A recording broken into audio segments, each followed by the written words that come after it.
Há que sobe do livro e vem desenhar no vidro a cara breve do homem que quer viajar, então que um livro leve.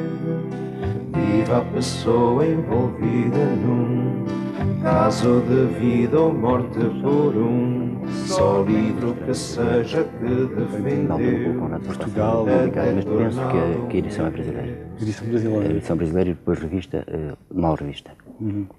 Há um for good que aparece por bom. E coisas assim. Detectam-se os erros de baixa tradução.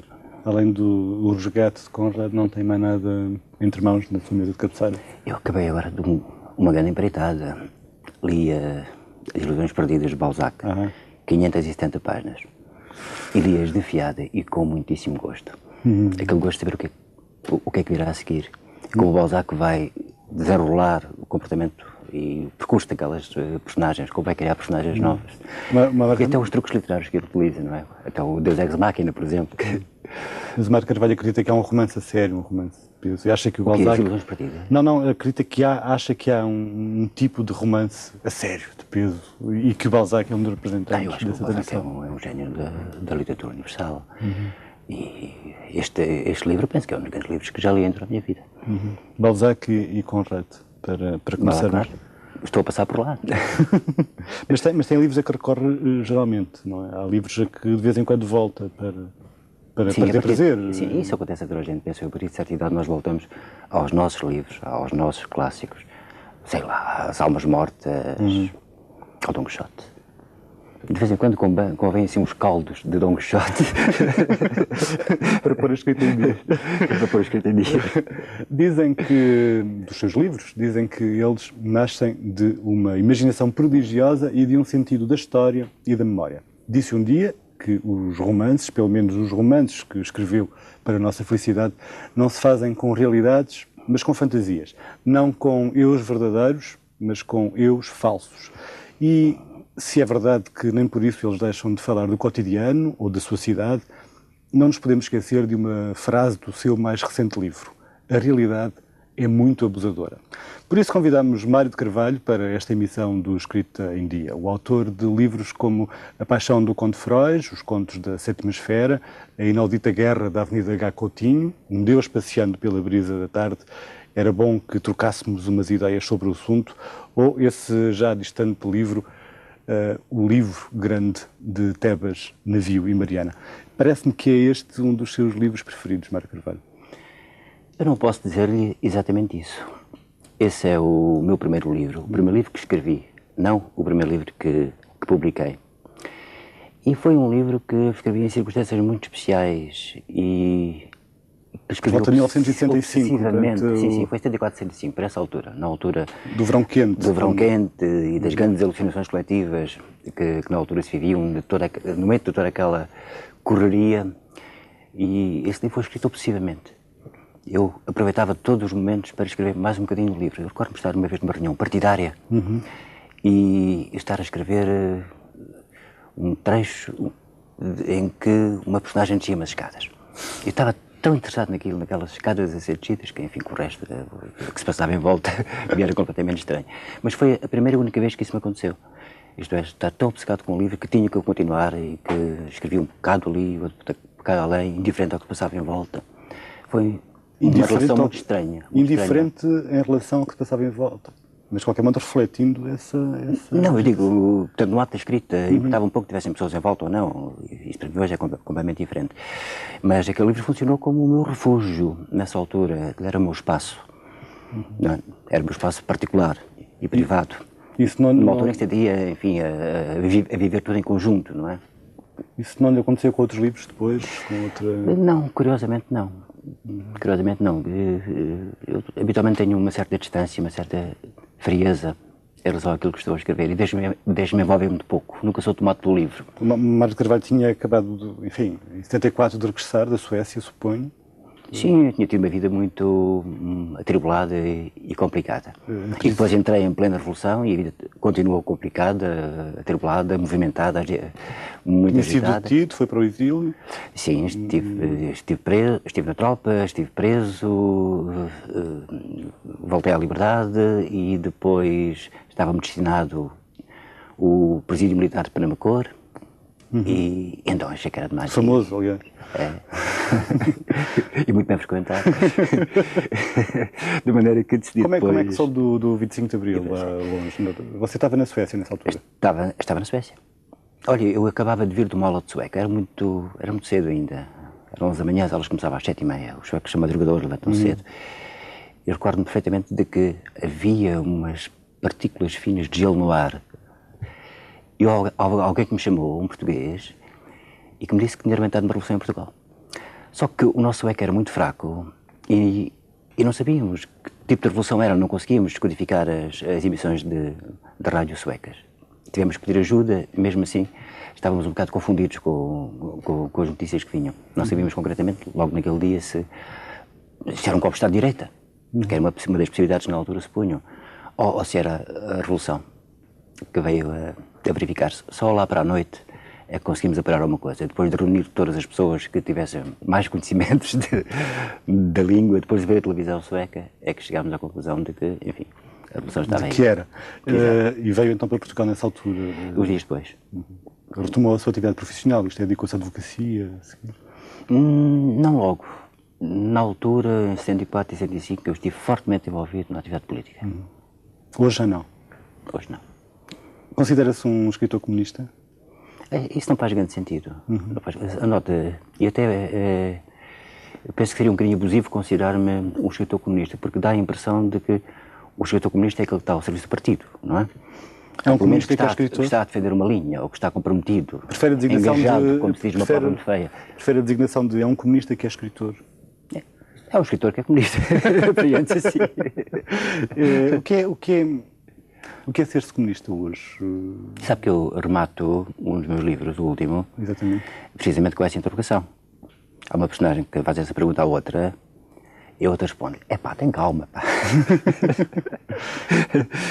Olha,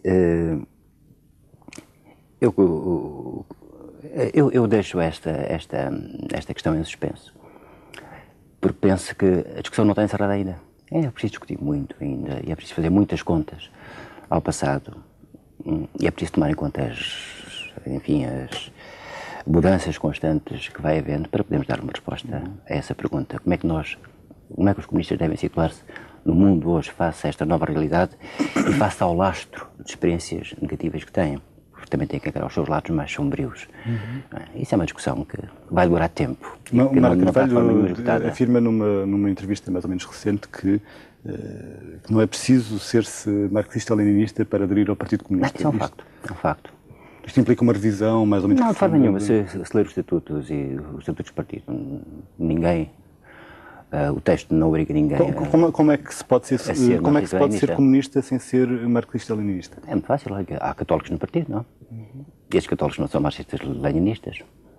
No fundo, as obrigações, se é que podemos dizer assim, dos militantes do PCP é apenas estarem de acordo com os estatutos e o programa, integrarem-se, enfim, mais ou menos, na orgânica do partido. É só isso e mais nada. Quais são as bandeiras da esquerda hoje?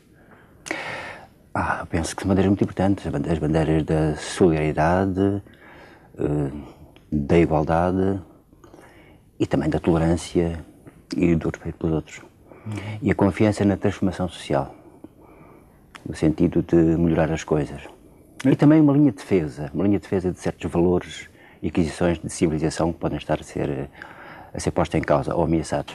Nas suas últimas crónicas do Público, aliás, uma coluna que infelizmente foi suspensa, eu penso que... chegou ao fim. Era um ano, cumpriu-se o ano. Eu acho que valia a pena retomá-las, mas de qualquer modo, nestas últimas suas crónicas, você assumiu um tom muito pessimista em relação a essa confiança de que falávamos há bocadinho, que você falava. Eu não falei em confiança.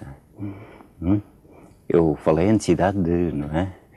Mas Eu sou pessimista, assumidamente.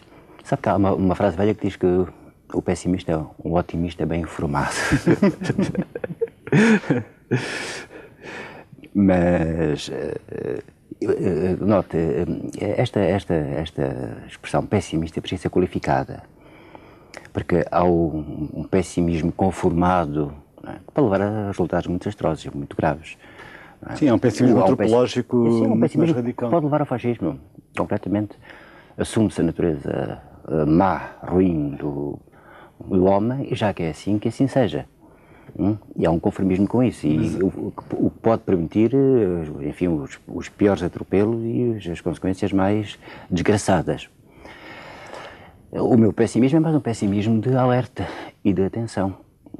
E tem que ver, enfim, com o conhecimento da história que está atrás de nós e que é pavorosa. Em muitos casos é preciso termos a noção disto.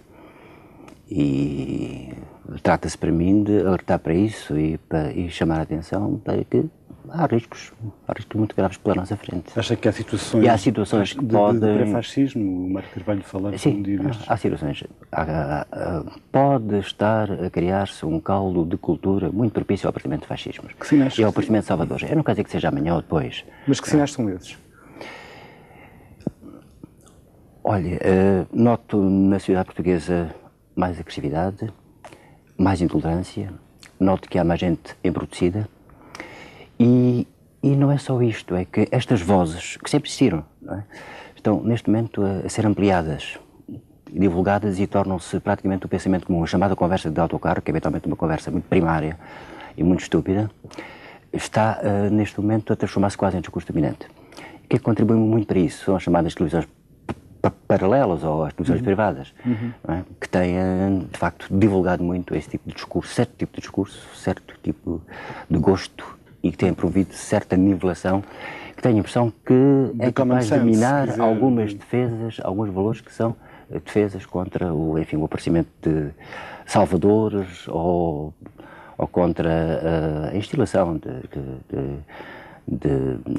portanto, ideias e concepções das mais nocivas, das mais primárias e das mais doentias. E eu penso que isso é um risco muito patente que se tem acentuado muito nos últimos tempos.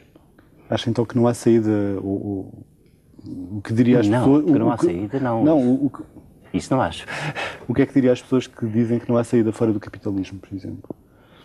Que, aliás, é um dos temas recorrentes das suas crónicas. Ainda bem que fala capitalismo, porque as pessoas normalmente disfarçam o capitalismo com um eufemismo, com a economia do mercado ou com o mercado. De facto, é de capitalismo que se trata. Não, eu penso que é necessário tomar em conta, bem, para já, as lições do passado, as lições recentes do passado. E concretamente, enfim, a estrondosa derrota dos regimes dos países de leste. Não é? Isso tem que ser tomado em conta. É necessário tomar em conta que existe um mercado. Mas o mercado tem que conviver com o socialismo e o socialismo terá que conviver com o mercado. Agora, se me vem perguntar como, não é? E quando, essas perguntas são evidentemente muito difíceis. Agora, não podemos desistir, não podemos deixar que se instale e implante o primarismo dos neoliberalismos, das teorias já muito rançosas que vêm do tempo do Adam Smith. Sabe que Marx é mais moderno que o Adam Smith, e a mão invisível que foi a mão exumada. Estavas também a lembrar-me de uma expressão sua, que nós olhamos muito para a mão invisível, mas esquecemos das unhas, das garras da mão invisível. Esquecemos de ver o que é que isso significa, portanto, o que é que isso implica e quais são as consequências disso para a vida das pessoas, não é? Porque a tal mão invisível também é muito criadora de desigualdade e de miséria. O Marco Carvalho falou há bocadinho na nova situação nos países de leste. Como é que avalia a situação criada depois da queda do muro? Sim. Sabe, eu tenho que reconhecer que a situação que se vive nesses países neste momento ainda é resultado da situação anterior. Eles passaram por regimes de mentira. E por acaso o que me impressiona muito, não digo que me impressiona mais porque houve aspectos atrozes que também vêm à ideia, não é? Mas impressiona-me a mentira quase demencial que aqueles regimes viviam, que aquelas pessoas viviam. Que tudo aquilo era artificial, tudo aquilo era falso. A propaganda estava acima de tudo. Não havia nenhum rebuço, não é, em inventarem-se factos e situações. Bom, e tudo isto implodiu como tinha que Mas essa imagem era transmitida de forma mais ou menos colorida aqui. Era transmitida de uma outra forma, de uma forma muito mais colorida e muito mais eufórica pelos partidos comunistas.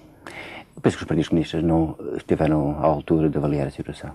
Portanto, deixaram-se herdar também em algumas ilusões, aceitaram também algumas mentiras, um pouco por ingenuidade, chamemos-lhe assim, um pouco por oportunismo também. E posso dizer muito claramente, um dos aspectos negativos, porque nos partidos comunistas também há um lado negativo, um lado sombrio. Foi precisamente essa falta de distância crítica em relação aos regimes de leste e os enganos sobre a sua própria natureza. Isso foi, de facto, um lastro que nós temos, que não podemos escamotear de forma nenhuma. Nesse sentido, não se sente minimamente atraído pela política concreta, pela intervenção política concreta? Não, ultimamente não. Não, de forma nenhuma. Devo dizer que sou um militante muito distraído e muito gaceteiro. Com muitas faltas. Né? Sim, falta um bocado. Não assina ao ponto? Não assino muito ao ponto. Muito bem, além destes livros de que vamos falar, os livros de Mário de Carvalho, há outros de que reservamos também alguns exemplares para si. Propomos-lhe uma troca, você liga, como sabe, para o número de telefone habitual do Escrita em Dia, dando sugestões para as próximas emissões e, da nossa parte, poderemos oferecer livros e não vai, de certeza, arrepender-se desta troca. Mário de Carvalho, a prática da advocacia ajudou ou prejudicou a sua escrita? Ou era uma coisa tão independente que não tem nada a ver? Eu quase seria tentado a dizer-lhe que não tem nada a ver. Neste sentido, eu não me recordo de ter inspirado o que quer que seja da minha escrita em fatos que tivessem ocorrido durante o exercício da advocacia. Apenas prejudicou no sentido em que muitas vezes me apetecia muito escrever e tinha 10 contestações para fazer na próxima semana. E isso de facto implicava com o meu trabalho. Ou então com aquela necessidade com aquela disponibilidade que às vezes precisamos ter para escrevermos, não é? Muitas vezes quando não estamos a fazer nada estamos a escrever, porque há qualquer coisa que está a elaborar em qualquer sítio dentro de nós. Não tenho dúvidas em relação a isso. E precisava muitas vezes desse tempo de não fazer nada, deixar que as coisas corressem. E lá tinha que correr para o prazo e para a alegação. Isso é evidente que perturbava a escrita. Neste momento não abandonou a advocacia, mas já não faz... Não, mas suspendi a inscrição. Suspendi a inscrição. Aliás, este ano, Mário de Carvalho tem uma bolsa para escrever. Foram atribuídas agora recentemente bolsas a escritores portugueses. De que forma é que vai gozar, se quiser, ou vai aproveitar esta a bolsa não destina propriamente ao gozo, destina-se ao trabalho. Não, olha, eu não tinha que suspender a advocacia, portanto, a portaria, a regulamentação em vigor não me obrigava a isso. Mas eu quis ficar, de facto, completamente liberto e de mãos livres. Eu tomei o compromisso de fazer um romance. E o que vou fazer neste ano é escrever um romance. O que é que pensa desta polémica mais ou menos pública, mais ou menos surda, gerada em volta da atribuição destas bolsas? Eu não creio que haja grande polémica. O que há é alguma demagogia, uma pequena porque em círculos extremamente restritos, pequena demagogia à volta disto. Olha, eu estou muito à vontade para falar no assunto porque já há 15 anos que eu me recordo de reuniões em que participei na Sociedade Portuguesa de Autores em que se propunha exatamente esta medida. Não digo que fossem estes os termos exatos, não tenho dúvidas de que estes normativos que apareceram agora resultassem daquele trabalho que nós tivemos durante dias e dias para a elaboração de um texto, mas há muito tempo que eu me venho batendo pela atribuição de bolsas. E fiquei-me satisfeito quando vi que o Ministério tinha tomado essa medida, já não era sem tempo. Acha que é um bom princípio? Eu acho que é um excelente princípio. Como é que se sente na pele de escritor profissional? Isto é, durante um ano não vai dedicar-se a mais nada, vai dedicar-se a escrever o seu livro e a não fazer nada? Como é que se sente nessa... Sinto-me bem e perfeitamente tranquilo. E mais, digo-lhe isto, eu fiz questão de ser um dos primeiros, até para aquilo que lhe contei, por ter estado envolvido na criação destas medidas, ou pelo menos, enfim, uma proposta já antiga, aqui no mesmo sentido, já até questão de ser das primeiras pessoas a beneficiar desta bolsa. Você é um escritor... E tomando em conta que ela funciona muito como bolsa de mérito, também me ser lisonjeado por um júri me ter atribuído a bolsa. Aliás, assim teria qualquer solução. Isto leva-me a outra questão. Você é um escritor disciplinado? Absolutamente não. Não, eu sou um escritor completamente anárquico. Não tem horas para escrever? Não tenho planos, normalmente escrevo só quando tudo está aquietado. Isto nos últimos anos. Significa que escreve de noite, não é? Varia durante a vida, não é? Sim, escrevo de noite e as coisas começam a sentar por volta das 2 da madrugada. Às 2 da manhã começa a escrever? Sim. Muitas vezes? Sim. Depois lá para as 4, 5... Como é que você conciliava? Fumo, se calhar aproveito para ler qualquer coisa, para dar uma vista de olhos aqui e além. Como é que você conciliava esse trabalho de escritor noturno e notívago com a atividade profissional de advogado? Era complicado. Muito difícil. Era um bocado complicado, tinha que estar no tribunal às 9 da manhã, bem vê. Mas note que enfim, o meu sistema de trabalho, chamemos assim, vem evoluindo desde algum tempo para cá. Desde o tempo de Tebas, em que eu escrevia de qualquer lado, a qualquer hora, de qualquer maneira. Agora só escreve em casa? Agora só escrevo em casa e depois de tudo aquietado. Depois de hora jantar a dormir, depois de ter cessado o ruído de trânsito, depois da gata estar deitada. Mera curiosidade, escreve à mão, escreve à máquina, no computador? Escrevi sempre à máquina. Exceto, volto mais vezes ao Tebas, em que eram notas, Exato. papéis ao acaso. Faz muita investigação para cada livro, isto é muita... Depende, obviamente, do tema. Não? Sabe, eu não sou um espírito organizado, não tenho o espírito organizado ao ponto de fazer fecheiros, não é? Fazer quadros de personagens, de fazer planos.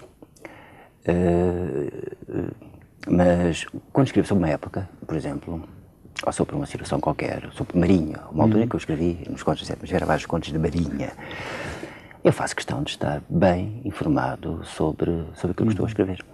Aí há uma espécie de compromisso comigo próprio, mas também, enfim, de compromisso com o leitor, de que se vamos falar do século XVII ou do século II, depois de Cristo, não posso fazer patota. Depende muito se você está a escrever o Era Bom que trocasse umas ideias sobre o assunto ou se está a escrever o Conde Jano ou Um Deus Paciente pela Brisa da Tarde. São coisas completamente diferentes. Quando escrevi o Deus Paciente pela Brisa da Tarde, eu, enfim, li tudo o que tinha à mão e o que os amigos tinham à mão sobre aquele período. E procurei também adotar um certo tom de escrita que pudesse soar um bocadinho latinado. Assim como quando escrevi o Conde de Freud, também procurei encontrar uma linguagem que parecesse mais antiga do que a nossa linguagem cotidiana. Mas também na altura, enfim, o meu século XVIII é um século XVIII que foi bem visto. Para terminar esta primeira parte, você dá a imagem de um certo isolamento que o leva a recusar um certo tipo de vida mundana, ou mesmo uma certa recusa do lado mais social do meio literário. Concorda com esta apreciação? Sabe, eu tenho muito pouca paciência. Pouca paciência. Faz muito bem. É raro ver-me em vernissagens e em lançamentos. Enfim, as pessoas têm a gentileza de convidar sempre para essas coisas. Mas eu estou cada vez mais sedentário, sabe? Eu tive uma vida muito movimentada, mas agora aos 50 anos aprecio muito o sossego em volta. Essas 2 da madrugada em casa? Sim, a paz. Assim que é tudo. Muito bem, além dos livros de Mário Carvalho, já disse, o Escrito em Dia selecionou, como é hábito, 10 títulos que, por uma razão ou outra, vale a pena abrir, folhear, ler, guardar ou simplesmente devorar. É para isso, aliás, que os livros servem, são, como já adivinhou, as escolhas do Escrito em Dia.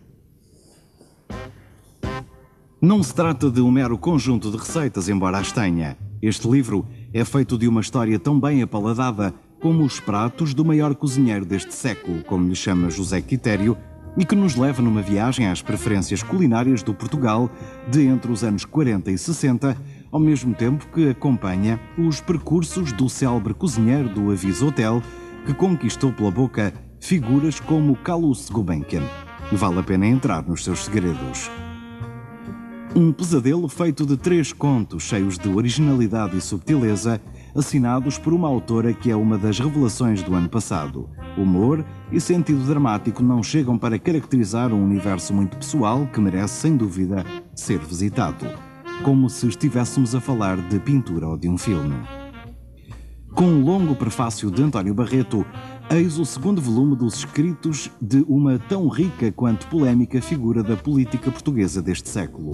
Francisco Sousa Tavares não se deixou ser apenas um impulsivo defensor de ideias políticas ou advogado de um sem número de causas, algumas bem antes de se tornarem modas. Foi um excelente ensaísta político, e aqui reside uma das provas. Um clássico iconoclasta volta a atacar. Moisés Espírito Santo regressa de um mergulho às origens do cristianismo lusitano, ainda ao milénio dava os primeiros passos, com muito mito desvendado e várias histórias de criatividade teológica e religiosa para contar. As evoluções desta época em que o cristianismo se oficializa e absorve os paganismos reinantes não é só fascinante, é também essencial para entendermos muita da nossa religiosidade. 40 anos depois de ter sido uma pedrada no charco da nossa literatura musical, eis que em boa hora se reimprime esta obra ilustrada de caráter enciclopédico e universal, editada por dois nomes grandes da música portuguesa, Tomás Borba e Lopes Graça. A curiosidade encontra aqui respostas atentas e claras a quase tudo, dos movimentos modernistas aos instrumentos e géneros da música tradicional. Uma leitura indispensável para os bons ouvidos. Nestes pequenos livrinhos cabem uma série de oceanos e pelo menos 98 mares. A simpática e baratíssima coleção, editada pela Expo 98, reúne uma série de textos fundamentais sobre o misterioso mar e tudo o que lhe diga respeito. De entre as muitas reedições, voa este conto inédito de Clara Pinto Correia para nos vir sussurrar que o imenso ruído do progresso não poderá nunca abafar o marulhar da natureza. Aí está um livro do ano passado que convém trazer para este. António Manuel Venda é uma revelação que arrebatou uma série de prémios e bastante mais leitores. Esta visita do presidente aos Algarves reúne um conjunto de histórias curtas, fantásticas, porque despertam fantasmas e inúmeras gargalhadas, para entreter enquanto se espera o anunciado primeiro romance. Luísa Costa Gomes e Abel Barros Batista trocaram durante vários meses cartas e reflexões sobre o romance e o ato de escrever. O divertimento tornou-se num romance epistolar que conta, para além das peripécias da narrativa que acaba por se impor, a luta feroz entre dois escritores pelo prazer de contar e ler uma boa história, mas também pelo outro prazer, o teórico, de compreender os mecanismos destas vontades. Estas páginas do escritor chileno António Skármeta, subitamente transformado em autor de comoventes best-sellers, o do Carteiro de Pablo Neruda, lembram-se, têm a marca do sul feito de tantas desgraças como delícias, mas fala de exílios mais a norte. E fala deles a partir da experiência, não das suas vítimas diretas, mas da segunda geração, os filhos dos exilados. O padrinho literário de todos os padrinhos continua a saga das famílias cujos laços são de um sangue chamado poder. Mário Puzo acrescenta à sua galeria muito pessoal os últimos sicilianos em terras norte-americanas, ou seja, mais alguns heróis de um mundo feroz e cruel que ainda não foi completamente vencido.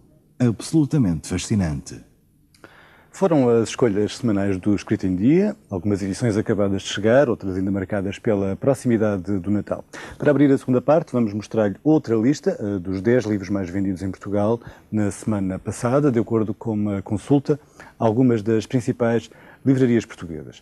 Alguns deles estarão, de certeza, no pacote dos livros que esta noite gostaríamos de oferecer em troca de algumas sugestões para temas de próximas emissões. Basta um telefonema para o número habitual, alguém vai tomar nota da sua proposta. Na segunda parte, vamos continuar a conversa com Mário de Carvalho e, para isso, contaremos com a ajuda preciosa de Manuel Guzmão, poeta, professor e crítico, que vem juntar-se a esta conversa. Vamos, para já, para o intervalo. Voltaremos depois. Até já.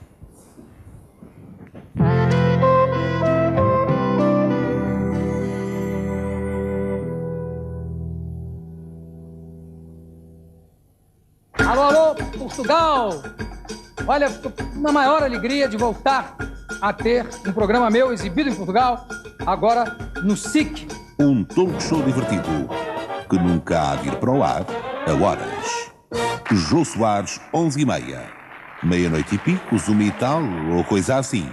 Ao ouvi-lo falar, só dá vontade de rir. Eu vou conversar com um especialista em quê? Em feromônios. O feromônio, como vocês sabem, feromoniza. É o que provoca a feromonização dos ambientes por ele feromonizados. Jô Soares, 11h30. Estreia este domingo depois da hora marcada, com repetição na sexta-feira à tarde. Estes são os Sahid, homens suicidas contratados e educados em nome de uma causa: matar o inimigo, os judeus. Amarrados com bombas, penetram na multidão e explodem, provocando a morte e a destruição. Segundo a fé islâmica no Corão, os Sahid são honrados no paraíso, abençoados por Alá e recompensados com a felicidade eterna. Pela primeira vez, um documentário apresenta e dá palavra a estes homens que morrem para matar. Amanhã à noite, toda a verdade, bombas humanas.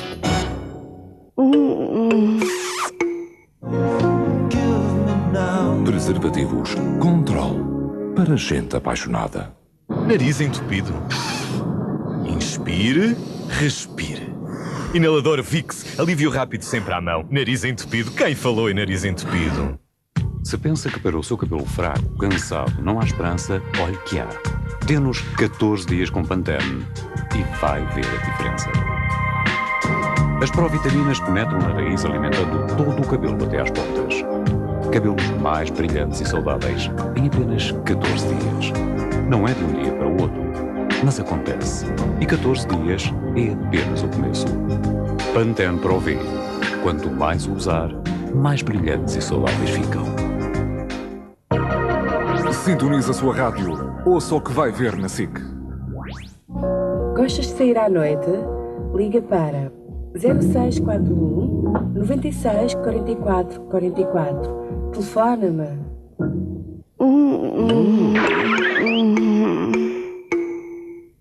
A equipa reunida para fazer esta série é uma das melhores do mundo.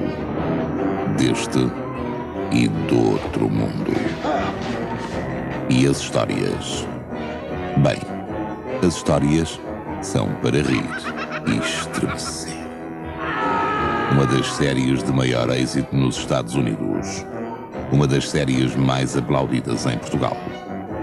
Não aconselhável a cardíacos, nem a nervosos, mas obrigatória para todos os restantes. Aqui, humor com terror se paga. Não perca quinta-feira à noite. Contos de arrepiar.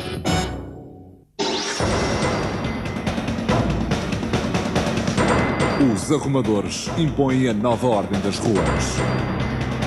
Pagar ou correr todos os riscos. E agora, que ordem impõe o Estado? É o primeiro tema de Viva a Liberdade. Na segunda parte, Foscoa, Património ou Travão do Progresso. Viva a Liberdade. Pela força das ideias, pelo confronto dos ideais. Quinta-feira, Viva a Liberdade. Bondi patrocina Viva a Liberdade. O Ponto de Encontro é um dos programas mais emocionantes da SIC.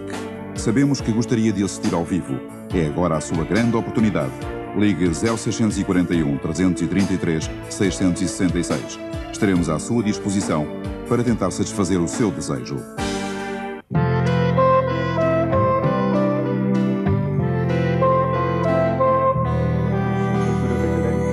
Para a universidade, quais são os seus livros de cabeceira neste momento? Neste momento estou a começar o último livro da Gabriela Lençola. Quero recuperar alguns atrasos também no romance que saiu o ano passado e há 2 anos. E estou a ler também poesia. Designadamente estou a reler em parte e a ler o que vem de inédito na poesia do António Franco Alexandre, que foi reeditado no ano passado. Marco Carvalho, como é que são as suas relações com a crítica? Você tem uma certa nostalgia da crítica? Bem, eu não tenho relações nenhumas com a crítica. Não. O que é que pensa da crítica em Portugal? Você tem dito, por exemplo, que a recensão tem vindo a substituir a crítica. É um facto. Note, neste momento há um grande equívoco por se considerar a crítica aquilo que não é. A crítica é, ao fim e ao cabo, uma reflexão informada sobre um livro. E aquilo que nós vemos diariamente nos jornais não é propriamente isso. Mas apenas resenhas, uma redações, uns comentários.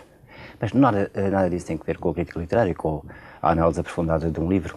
Isso encontramos sim nas universidades neste momento, mas nos jornais e na comunicação social. É qualquer coisa que está ausente. A universidade está, neste momento, acha que a universidade está a desempenhar o seu papel nesta matéria? Eu penso que alguns dos autores de críticas, digamos assim, nos jornais, atualmente são, ou em parte, ou universitários, ou pessoas que tiveram uma formação universitária. Estou-me a lembrar, por exemplo, do António Guerreiro, ou do Gustavo Lubin, por aí fora. Ou do Fernando Pinto Amaral também, etc. Portanto, penso que há um certo peso de universitários a fazer crítica também em outros órgãos de comunicação que não as publicações académicas, digamos assim. Se poderia ser melhor, penso que sim. E não quer dizer que também não haja críticos não universitários que por vezes não... Mas a universidade era acusada, o discurso da universidade era acusado sempre de ser demasiado hermético, demasiado escolar, no seu sentido. O que aconteceu um pouco em Portugal, penso eu, de qualquer modo, é que há muitas pessoas, ou com a formação universitária, ou que trabalham mesmo na universidade, que hoje fazem crítica, talvez não muito regularmente. O problema que, de vez em quando, o Marco Carvalho põe, penso que tem a ver, sobretudo, com a sensação de uma grande desproporção entre aquilo que vai saindo, quer em poesia, quer em romance ou na narrativa, etc., e o seu acompanhamento regular e com algum tipo de informação na comunicação social escrita. Marco Carvalho queixa-se muitas vezes do silenciamento que é feito e isso. Pois, eu penso que há casos relativamente estranhos. Por exemplo, em relação ao último livro, antes desta reunião de livros do António Franco Alexandre, o Oásis, houve algumas referências, mas bastante curtas, sendo, entretanto, um livro que para mim era extremamente interessante. Lembro-me que o António Guerreiro falou dele, penso eu, que houve mais uma outra referência, que na fala da Assírio Alvim havia uma pequena entrevista com ele e para fora, mas houve, apesar de tudo, em relação à importância desse livro, ou agora da reunião dos livros, uma certa desproporção em termos de eco público. Manuel Guzmão, você é um leitor habitual de Mário de Carvalho? Sim, tenho lido todas as coisas dele. Li ao princípio o livro Grande Tebas, Navio e Mariana, penso que ainda antes da publicação. Sim. Sim. Como é que situa a obra de Mário de Carvalho na ficção portuguesa atual? Bom, eu penso, por um lado, que as publicações acompanham um claro florescimento, não sei se suficientemente sustentado até hoje, mas um claro crescimento da ficção narrativa portuguesa na passagem dos anos 70 para os anos 80. Portanto, os dois primeiros livros de contos que ele publica são no mesmo ano, em 81, e é um ano onde muita gente começa a publicar. Houve mesmo pessoas que antes já publicavam, é nos anos 80 que se vêm, digamos, a afirmar mais nitidamente. Portanto, por um lado, ele acompanha esse boom quase, foi uma expressão que foi utilizada na altura da narrativa portuguesa nessa altura. Depois, quando tento, digamos, apanhar ou definir para mim próprio qual é a singularidade dele, eu diria que, por um lado, ele combina um enorme gosto pela efabulação, pela invenção de histórias, com uma grande diversidade de histórias contadas, com um manifesto gozo com a prosa. E isso já não é tão frequente como isso na narrativa portuguesa. Portanto, um gozo que se transmite, penso eu, pela prosa, pela reinvenção de formas da prosa portuguesa, por exemplo, que podem ir ao Padre António Vieira, ao Almeida Garrett, a Camilo, a Essa, etc. Uma espécie de voracidade neste campo lexical, o gozo com que ele utiliza certas palavras que nós já não usamos cotidianamente, ou certo vocabulário especial. A invenção da própria língua? Sim, sim. Como crítico, qual seria a obra que ele geria?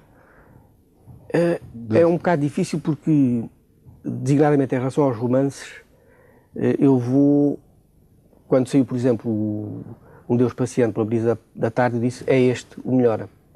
Mas se eu for reler, sou capaz de gostar também bastante da Morte do Conde Foz. E depois de você me ter convidado a vir aqui falar e falar com ele, comecei a reler, não acabei ainda, o livro grande de Tebas, na Vila Mariana. Está aí, não acabei a releitura, mas voltou-me a fascinar. Aliás, digamos, logo estes 3 romances, e depois pensando no último, que é sobre a contemporaneidade, digamos assim, isso dá uma outra característica dele, que é um mecanismo oscilatório que funciona em vários planos. Por exemplo, a oscilação entre o conto e o romance. Há contos que ele vai publicando, depois a certa altura chega um novo romance. Uma oscilação entre a construção de uma verosimilhança de tipo realista, e que pode mesmo ir até à sátira, que é um género realista por excelência, digamos assim, que é o caso do último romance. Era bom que trocássemos umas ideias sobre o assunto. Portanto, construção, por um lado, de uma verosimilhança de tipo realista e, por outro lado, construção do insólito e de qualquer coisa que se poderia tentar ver se é mais fantástico, se é mais maravilhoso, etc. Imagino que fica de novo surpreendido com esse livro grande de Tebas na Via Mariana. Acha que há questões que se podem colocar a Mário de Carvalho sobre esse livro? Que questões é que se colocariam? Sim, por acaso havia algumas questões que se podiam pôr. Ele, na nota da reedição, o livro foi reeditado em 96, diz 2 coisas aparentemente contraditórias, mas que são plausíveis, quaisquer delas. Por um lado, diz que o autor de 30 anos que escreveu aquele livro já não é exatamente aquele que ele é hoje. E, entretanto, é inclinado, segundo nos diz, a admitir que pode dizer que a matriz de tudo quanto escrevi depois se pode encontrar em Tebas. Portanto, isso é uma questão mais mesmo para o Mário de Carvalho. Está lá mais ou menos cifrado um programa que ele considera que não conseguirá cumprir, e os programas servem também em parte para isso. Para ser cumprido. Mas ele podia falar um pouco sobre isso. Sim. Por exemplo, ele diz, já no romance propriamente dito, há uma nota inicial, num outro tipo de letra, onde ele diz: fui dar com o autor do que se segue em um bar longínquo, fétido, da Chitueba, creio eu, e filo dizer o que se segue. Foi-me contando das muitas vidas que tinha, umas vidas para dentro, vidas outras para fora. E a ideia que dá é que, de facto, ele vai contando histórias muito diversas, para além daquela oscilação entre a verosimilhança de tipo realista e o fantástico ou o insólito. Há oscilações em termos de conto e romance, em termos de histórias situáveis no presente, como é o caso do último romance e de outros textos, ou situáveis no século XVIII, ou situáveis numa cidade Isso levanta-nos a uma série de questões. Por exemplo, como é que Mário de Carvalho concebe a sua ideia de conto e a sua ideia de romance? Concorda com esta ideia de Manuel Guzmão, de que você às vezes se apropria do próprio conto para passar para o romance? No caso do livro de Tebas, isso é muito claro. Porque o livro está cheio de pequenas histórias, pequenos contos que têm autonomia e podiam ser desenrolados, desenvolvidos. Mas olha que A Paixão do Conde Foz começou por ser um conto. E, em dada altura, enfim, foi vivendo a sua vida. E foi tomando dimensão. Começaram a passar as estações do ano. Eu dei a dado momento porque as estações do ano não estavam a passar e fui introduzindo as estações do ano. E aquilo que era para ser uma pequena novela transformou-se num romance. Eu tenho, em relação a estas ideias extremamente simplistas, em relação aos A sua ideia de que romance, conto é um romance pequeno e romance é um conto grande? Um texto, uma narrativa grande é um romance, uma narrativa média é uma novela e uma narrativa pequena é um conto. E depois tudo o resto corda aí. Oh, Manuel Cristóvão, isso é muito, simplificaria muito o trabalho dos professores da universidade. Era bom que eles pensassem neste ponto de vista. É, aliás, um ponto de vista que sempre tem sido denunciado, talvez desta maneira, com mais uns cuidados. Agora, mas nunca assumido pela universidade, mas olha, pelas tipologias. Sim. É claro que daqui decorrem muitas consequências, mas eu penso que é precisamente uma das questões. E depois há imensas questões que vêm a pôr. Esta questão do fantástico que percorre toda a sua obra e toda a crítica. Nem toda. Como é que Barros Carvalho diz que não se escreve fantástico por se querer? As coisas acontecem. Eu disse isso, não? Disse isso. Curiosamente, sabe, a nossa literatura, o fantástico da nossa literatura não tem assim grande expressão. Eu recordo de muito pouca coisa. Lembro-me no século passado do Álvaro Carvalhal e depois, enfim, alguns contos. Mas também o Manuel Gusmão assinalou que portanto, esses livros publicados em 1980 e 81 eram na altura em que todo o fantástico da América Latina estava de moda na Europa. Mas eu penso que o fantástico dele não tem muito a ver com aquilo que se chamou o realismo maravilhoso, o realismo fantástico da literatura latino-americana. Tem muito pouco a ver com isso.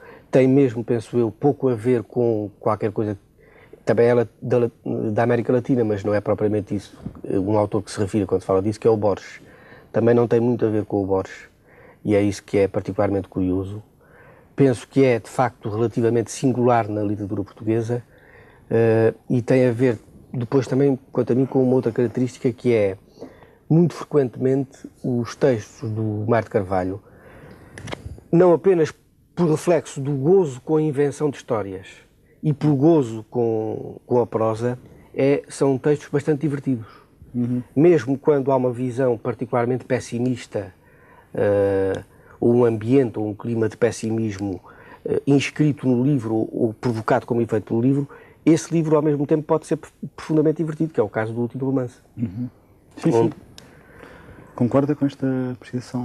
Sim, eu penso que o último romance, o humor do último romance é bastante magoado e que isso se nota bastante, que há alguma amargura a percorrer aquele romance. Isso era uma das questões que embora ele procure ser divertido em todas as partes. Isso é uma das questões que eu queria colocar, enfim, logo na primeira parte, quando estávamos a falar do seu pessimismo, se esse seu pessimismo lhe magoou o humor, se esprejudica o seu humor, o seu sentido de humor, a sua ironia, ou se transforma a sua ironia numa coisa muito mais amarga.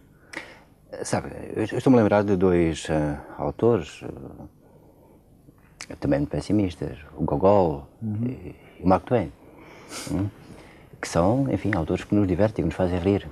Mas nós sentimos sempre que por baixo daquele riso há uma mágoa, de facto.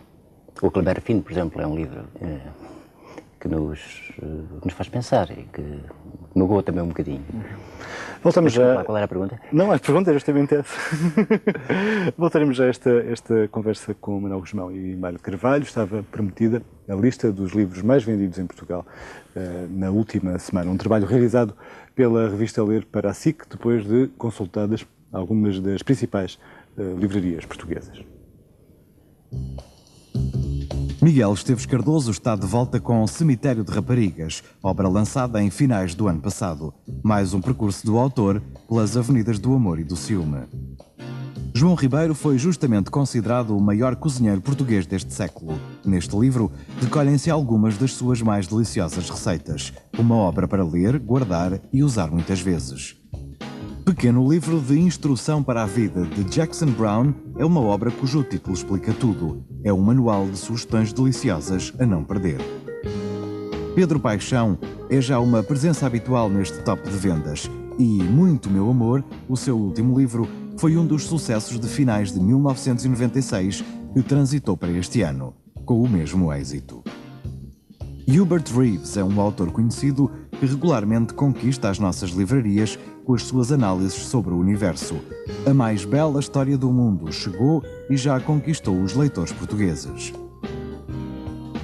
Uma das grandes obras do ano passado foi o Manual dos Inquisidores, o novo romance de António Lobo Antunes, um livro que apetece ler de um só fôlego. Desde a criação deste top, que Susana Tamaro é uma das presenças constantes nas listas de preferências dos leitores portugueses. Indiferente ao passar do tempo, vai onde te leva o coração, aqui continua, indiferente às modas do momento. Outro livro que conquistou os favores dos leitores portugueses é Amo-te, de Francesco Alberoni, um livro sobre o território minado do amor, escrito com toda a paixão possível. Laura Esquivel está de regresso com A Lei do Amor e, sem surpresas, repete o sucesso do seu anterior livro e ameaça continuamente a liderança deste top de vendas. O médico João Lobo Antunes aventurou-se no território da escrita e ninguém tem dúvidas que venceu o desafio. Um modo de ser, aí está a liderar esta tabela Ler-SIC. Um êxito que está para durar. Mesmo com as livrarias a efetuarem os seus balanços anuais, o que as obriga a mais trabalho do que o habitual, os livros não param nas suas montas. Na próxima semana, a estas 15 livrarias juntar-se-ão quase outras tantas de norte a sul, aumentando o número de livrarias associadas do Escrito em Dia. O top Ler-SIC estará fixado num bom número delas já a partir de amanhã. Mário Carvalho e Manuel Guzmão têm aqui o livro de mestre João Ribeiro, são, enfim, receitas recolhidas por José Quitério e fixação também de José Labaredas. A cozinha portuguesa diz-lhe alguma coisa? A gastronomia diz-lhe alguma coisa? Como praticante, não. Mas como consumidor e oficiante, sim, seguramente. Manuel Guzmão é um homem com apetite? Sim, sim.